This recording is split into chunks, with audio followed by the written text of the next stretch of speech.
Hello friends, in this video I will discuss how to determine the fluid level in expansion tank if there are no marks on it. Friends, since our radiator is closed, the liquid is added from the expansion barrel. It has an air vent or removal of excess fluid. When the pressure in the system increases, either liquid or air, a serviceable cover works and all excess liquid exit through this channel.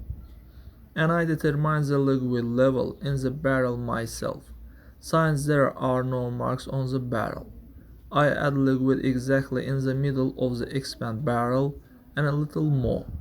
If the liquid level decreases, then I add liquid exactly in the middle of the barrel and a little more. That's all guys, subscribe to our channel, put like and don't forget to put a bell so as not miss new video on the channel.